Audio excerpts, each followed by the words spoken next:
പുതുപ്പാടി തട്ടിക്കൊണ്ടുപോകലിൽ വെളിപ്പെടുത്തലുമായി പരാതിക്കാരനായ അർഷാദ് 2 റിസോർട്ടുകൾ എത്തിച്ച് പ്രതികൾ മർദ്ദിച്ചു.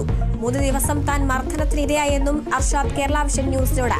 മുഖ്യപ്രതി അൽഷാദ് അറസ്റ്റിൽ. തട്ടിക്കൊണ്ടുപോകലിന് പിന്നിൽ പണമിടപാടെന്നും പോലീസ്.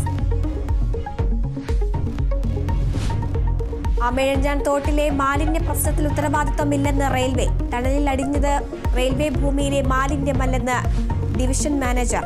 മാലിന്യ നീക്കത്തിന് അടിയന്തര യോഗം വിളിച്ച് മുഖ്യമന്ത്രി, മന്ത്രിമാരും MLA-മാരും മേയറും റെയിൽവേ ഉദ്യോഗസ്ഥരും പങ്കെടുക്കും. സംസ്ഥാനത്ത് മഴ വീണ്ടും കനക്കുന്നു. 2 ജില്ലകളിലും 5 ഡാമുകളിലും റെഡ് അലർട്ട്. 7 ജില്ലകളിൽ ഓറഞ്ച് അലർട്ട്. പാലക്കാട് വീടിടിഞ്ഞു വീണ അമ്മയും മകനും മരിച്ചു. കണ്ണൂരിൽ വെള്ളക്കെട്ടിൽ 2 മരണം. പാലക്കാട് ചിറ്റൂർ പുഴയിൽ കുടുങ്ങിയ 4 പേരെയും രക്ഷപ്പെടുത്തി. പാറക്കെട്ടിൽ കുടുങ്ങിയത് പുഴയിൽ കുളിക്കാനിറങ്ങിയ സ്ത്രീ ഉൾപ്പെടെയുള്ളവർ. കുടുങ്ങിക്കിടന്നവരെ കരക്കെത്തിച്ചത് 2 മണിക്കൂർ നേരത്തെ പരിശ്രമത്തിനൊടുവിൽ. നടൻ ആസിഫ് അലിയെ അപമാനിച്ചെന്ന വിവാദത്തിൽ പ്രതികരണവുമായി സംഗീതജ്ഞൻ രമേശ് നാരായണൻ. ആസിഫ് അലിയെ താൻ കരുതിക്കൂട്ടി അപമാനിച്ചിട്ടില്ല.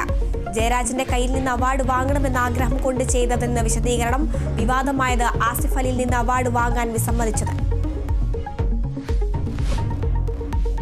തിരുവനന്തപുരം മെഡിക്കൽ കോളേജിൽ രോഗി വീണ്ടും ലിഫ്റ്റിൽ കുടുങ്ങി. രോഗിയും ഡോക്ടറും കുടുങ്ങിയത് കാഷ്വാലിറ്റിയിലെ ലിഫ്റ്റിൽ.